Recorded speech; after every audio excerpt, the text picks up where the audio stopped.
It's Juneteenth, Friday, June 19th, 2020.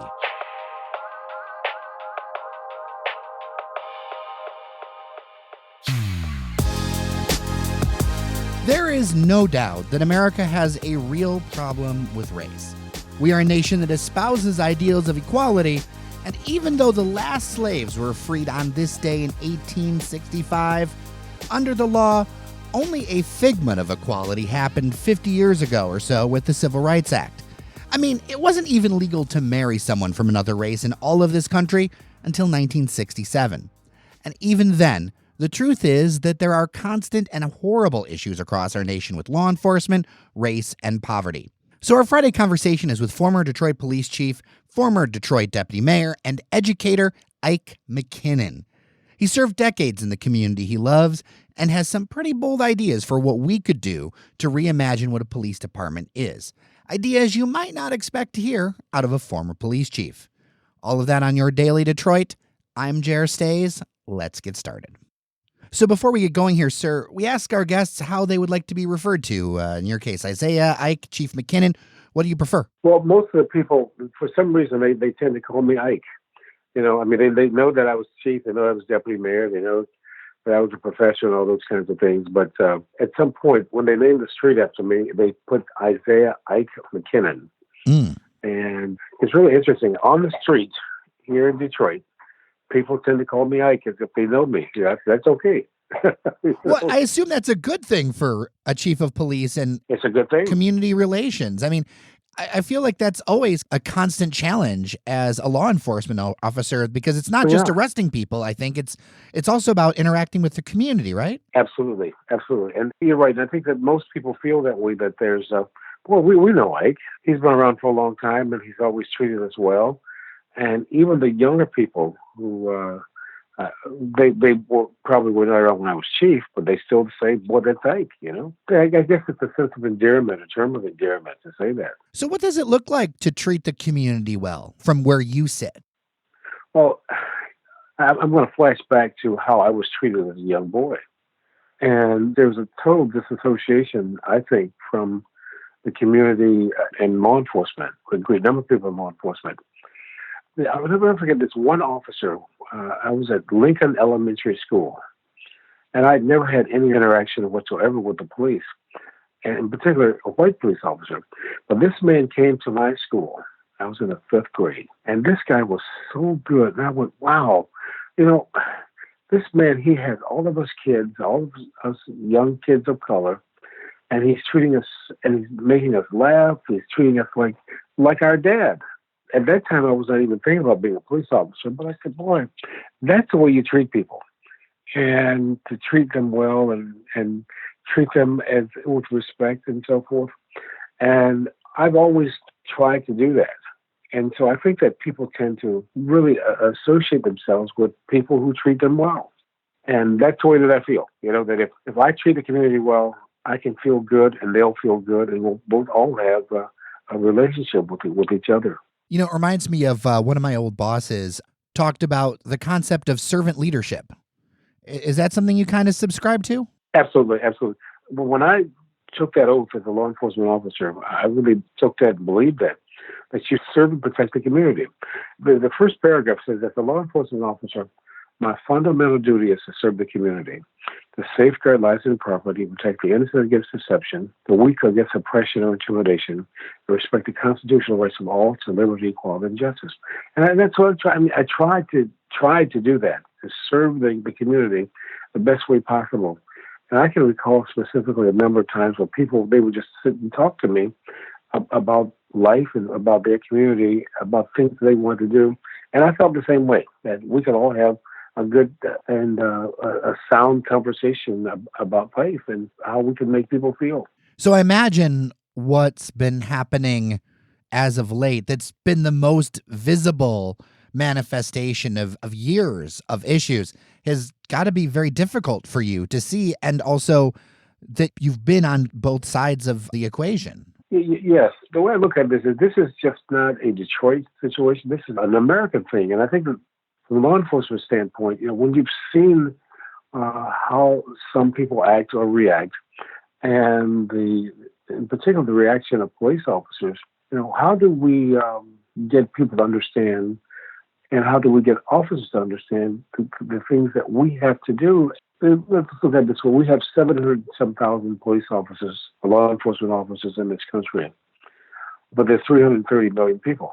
330 million people not going to change. So we, the law enforcement, we have to understand that we have to certainly be servants and understanding of the things and the changes within the community. And that, to me, is most important. And so that's why I try and do what I have done throughout the years, to be this person who's as good and close as possible to help the people within the respective community.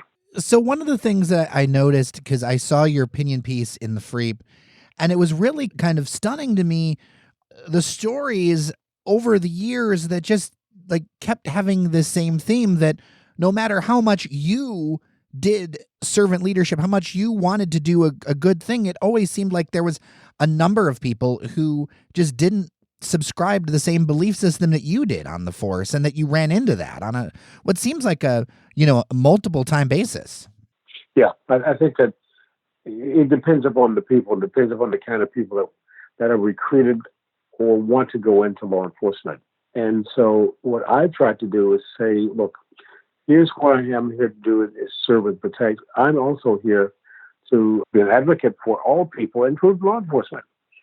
But along the way, if you haven't recruited people who think that way, that they are not necessarily there to serve and protect, but also to chastise and lock up and put them away, that's not the way it should be looked at. And unfortunately, there have been a number of people throughout the years that still maintain those ideas of lock them up and put them away. I can recall specifically, we had this one lieutenant when I was a young officer. His last words as we would go out on the street from roll call was, let's go out there and lock them up. Oh, God, that should not be the final words to a person who's going out to the street. I think you should go out and say something else. But yeah, throughout the years, with some people it's changed, some have not whatsoever. And unfortunately, I think that leads us to what we have today. In addition to the kind of people that, as I said before, that we've recruited, and the background checks of those people that we bring into this field, that is most important to what we have to do. And we don't do a thorough background check. And the background check also includes certainly talking to neighbors and friends and also people who don't necessarily like you. The evaluation, the psychological evaluation, that should be on a continued basis to make sure that this person hasn't picked up any biases and bad habits that are going to lead to the kind of thing that we saw in Minneapolis and probably in other locations too. A lot of us have applied for jobs and things that we've had some sort of background check, but you bring out the point of psychological evaluation. You've been an educator as well as an officer and a leader. What should we be looking for with these kinds of things? Because it seems like we have this repetitive pattern across the country of the same types of behavior. What could we be looking for to try to break that cycle with people going forward? That's the most difficult part of this, because you'll ask them, why do you want to become a police officer? Well, I'm here to serve and protect. Yeah, but why do you want to become a police officer? To serve and protect. Once they start answering and continue to answer that way, let's look into this person's background, not only as a child, but what he or she did in school. What have they been doing as an adult? And what are the potential biases that this person has? For instance, a person who's had no contact with people of different backgrounds and races and things like that, I think this has to be a good conversation with that person about what their potential biases are within certain areas. And once you do that, I mean, there's got to be a continued scrutiny of how he or she does their job as a law enforcement officer. And that's why it's on a regular basis. I mean, it's going to cost money to do that, but they're losing money now with lawsuits, when someone doesn't do something that's right. So it's got to be on a continued basis. Well, yeah, and I'll pull that out for a second, because I don't think people realize how much cities pay out across the nation for lawsuits and other things. And oftentimes it's not covered by insurance. So it's something that comes straight out of the taxpayer and pulls away from other services. when a local municipality is paying for a, like a civil rights lawsuit or other issues that came up. That's right. Absolutely. Yeah. We used to have this councilman, Mel Ravitz, who would do a yearly report on the amount of money that the city paid in lawsuits. And I thought that was very important. Now, the officers, what they would say, what the heck, the city's going to pay for it. But that's probably led to some of the problems that Detroit and other cities are having in terms of finances. But, and see, everybody has to care about those kinds of actions and the impact it has on the city. Number one, you're paying out a lot of money. But number two, you have people who lose their respect for people in law enforcement who maintain these kinds of thoughts. And so once one has gone through one psychological evaluation, and then minimally, I would say 2 times a year, to have and I'm talking about a sincere evaluation and not done by a police person. It should be someone done outside of the law enforcement arena. I remember it was when a person had a problem with drinking, they would have an alcoholic anonymous from within the police department. And most of the people there, I think they were sincere, but I think also that sometimes they let people slide. But there has to be sincere wishes and desire to make a change within the structure of law enforcement, because all it's going to do is lead to the kinds of problems that we have right now within this country. Listening to you, it sounds like there are a lot of roles within society that the police maybe isn't the solution for every single situation that comes up. Did you ever feel frustrated or see that, there are a lot of situations where maybe it wasn't a police officer that should have been called, but somebody else, but that somebody else doesn't exist because of how we've structured our system? There's no question. But I think that's what is happening right now around the country in terms of the people that saying, we have to restructure law enforcement, the police departments. Police officers are not necessarily the people, the right person to handle everything. If there's a lost child, if there's a bank robbery, and I'm taking to extremes. But there's some cities, I think Salinas and some other cities are saying, let's have a police officer, let's have a mental health worker, let's have someone else. Then the 3 of them will respond to a call. And then the determination is made who's going to handle that call. But the police can't handle all of these. And the reality is that with shrinking budgets and things like that, they shouldn't be brought into these kinds of situations, because we know that in law enforcement arena, the worst call for a police officer to respond to is domestic. Well, people who are upset don't necessarily want to see a police officer. Maybe there is someone else that should be handling these kinds of calls and runs and things like that to diffuse a situation. And the reality is probably most officers don't. I mean, they can be trained, but I think you need a person who's truly trained. For instance, a doctor goes to school for countless years. I mean, countless years to learn his or her profession. Lawyers go learn their profession. Teachers go learn their profession. Police officers can get a job as a law enforcement officer with a high school degree or a GED. There's something there. And this police officer can take your life, with a gun if he or she has the wrong mentality. So part of what we should do is really increase the level of education for those involved in law enforcement. Now, that's going to mean, again, more money, but we want to get people who are educated, who can dissect the situation differently than going in with a gun and handling it the way that some of our officers have. If we look at what happened with former officers showing up in Minneapolis, see the look on his face in terms of, I'm in charge, I'm in charge, and I don't care, and this is my impression of what you're saying, I'm in charge here, and the man's pleading for his life. Think about the impact just that look has on the faces of all the people that were there and all the people who see that. We need more benevolent police officers or people going into the field. Well, I think maybe listeners might not realize, but Detroit police officers for a long time paid very little considering the amount of sacrifice that they're asked to do on the streets. Now, things have gotten better in the last few years, but I mean, budget issues have been something that have been perennial with the city over the years. And I think about one of the stark differences I see as I live in a Detroit neighborhood, but often I end up going to Midtown, things like that. The huge gulf between, say, the resources, education, and pay of, say, Wayne State police officers. I recently had Chief Holt on the show, and what they do versus the greater force. If you look at Wayne State, you Yeah. got to have a college degree. There's a much different push there, and it feels a lot more hands-on than a lot of times with Yes. DPD, where it feels like there's a million and things that just have to be handled on a constant basis, and they're constantly playing catch up. Yeah. There's no question. And the mindset of officers or people who have that education, who work in that field, has to be totally different than some of the things that we're looking at now. Not that education is the cure-all, but it does help a person to be more of a generalist instead of a specialist. And that generalist is a person who handles all of these potential situations, but is he or she capable of doing so without letting their own biases impact what he or she wants to do or has to do?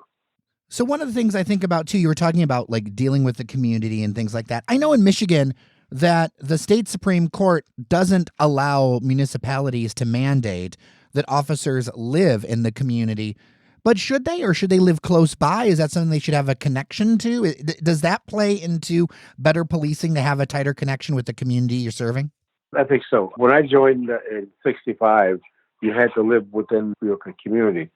And I know as a person who lived and lives in Detroit, I have a love for my city. Now, unfortunately, this is not every officer, but a great number. They had this expression back in the 70s and 80s, the last one out, turn out the lights. That's saying, basically the city's dying, let it die. We don't care about it. But I think the reality is that everyone should live within a community that they love and respect. Now, that is difficult because in the late 70s, we probably lost so many people from the police department, from other areas or jobs within the city that once you just can't believe the number that moved out.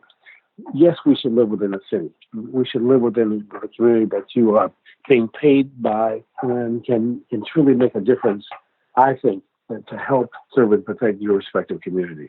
So where do you think we should go from here? Like, what are some concrete steps you think in the wake of everything? In Detroit, because Detroit's situation is a bit different than other places in the country because, we have a different population makeup. This city is super majority African American and people of color. So it has a different set of circumstances than, say, the rest of the country. And maybe that's part of, too, why we didn't see as much of the disturbance that we did in other cities, because it seems like there are long-standing bonds and at least lines of communication between people, even if they don't always agree, say community activists and the police department. At least they're talking here, whereas it seems like in other areas, they're just not. Yeah, there's no question. Detroit's like this oasis in America, with an 81% African-American population, but, there's still potential. Now, I'm hoping that as these things continue, that we don't have anything that will ignite, because you never know what could be the spark plug. But things to do in the future, number one, we have to have a recruitment of people who mentally and physically can do the job. Number two, we have to look at this in terms of who are we recruiting to the job as law enforcement officers. Number three, the kind of people that are being promoted to supervisors, they have to be really monitored also, because they were once police officers. And if they maintain or manifest the same ideas as the officers, are they going to tell them that they're going to supervise them or discipline them when they have to? And this is right up the line. And then number four, I said this last week, and now I see that this is going to be one of the things. They need a national database that looks at where these officers and what they've been doing. Officers have been department jumping. If you had some problems with one department and you were written up, you had discipline, that you go to another department. And like this officer up in Minneapolis, I think he had 18 disciplinary complaints. Ooh. Well, yeah. But the thing is this: if you have 18 disciplinary complaints, everybody's not lying on you. 18 different people are not going to lie on you. So there's got to be something there that says, what is wrong with this person? Now, in that group, what they do is, if you are a supervisor and you see a person who has a great number of complaints, you should take that person off the street, or that person shouldn't be a police officer. But which leads to the final thing, which I think with unions, and of course I grew up with unions, but the fact is that the unions have it such that it's very difficult to fire a person. And unions have to understand that they have bad people too. And they cannot continue to harbor or hide someone that has continued to do these things. And I remember specifically when I was chief, I had some members of the union said, boss, they said, yeah, this guy's really a bad apple. Now we have to represent him or her, but this guy shouldn't be a police officer. I'll give you the one example that stands out for me. I used to have what was called chief's hearing. It's like a trial, and I'm the judge and jury. And so this officer, he was in his 40s. And at that time, marijuana was illegal.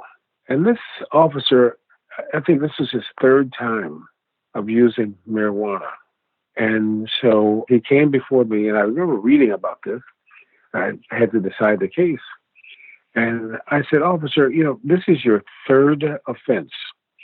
He said, well, Chief, he said, that's not right. I said, what do you mean? He said, well, I was eating those poppy seeds.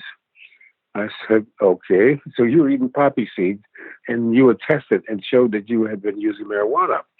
He said, well, yes, sir, I was eating poppy seeds. That's reading. I said, let me get this straight now. This is what you're saying. But the doctors who examined you, they said, no, it was marijuana. It wasn't poppy seeds. They said, well, Chief, I object. I said, well, let's look at this way. These are the rules at this point. I said, I might not want to agree with this law, but this is the law. And these are the rulings. I said, so if you come back again, I'm going to fire you. And yes, sir, thank you, Chief. He said, well, he came back again and I fired him.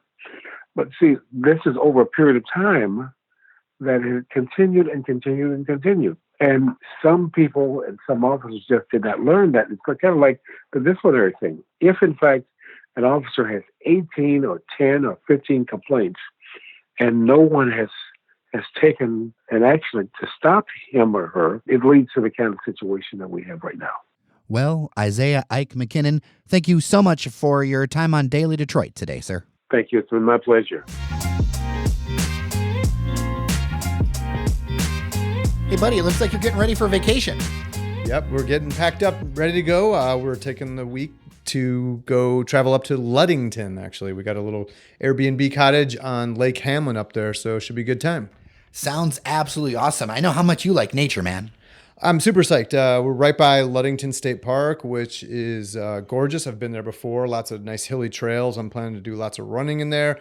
Actually, my brother-in-law and his family, they have kids who are the same age as my kids, are renting. This is like a duplex condo, and they're renting the other half of the duplex.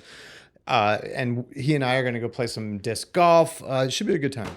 But since you be playing disc golf, you won't be here on the podcast, huh?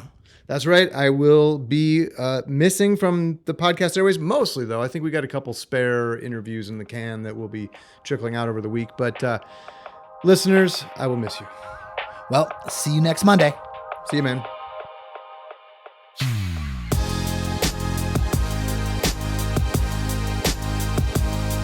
All right, that'll do it for your Daily Detroit. Thanks to our newest member, Emily. You are rather awesome, and I appreciate you. She has joined other excellent folks like Vincent, Majid, and Robin, who have recently become members. Just a few bucks a month help power this podcast and bring local news and context to your ears each and every weekday. You can join them at patreon.com/dailydetroit. And again, thank you. As it's the end of the week, thanks to those behind the scenes who make this possible.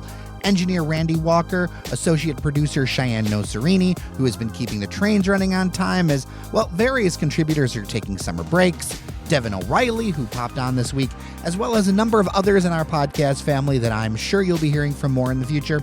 Also, of course, thanks to Sven Gustafson. That bike ride through Ferndale was awesome yesterday. If you have feedback for the show, send me a note at dailydetroit@gmail.com. It is always appreciated. We have some big things we're working on for July, and we're taking this podcast to the next level, which after 530 plus episodes, we're all really excited about. All right, I'm Jer Stays. Take care of each other, and we'll get through this together. Talk to you on Monday.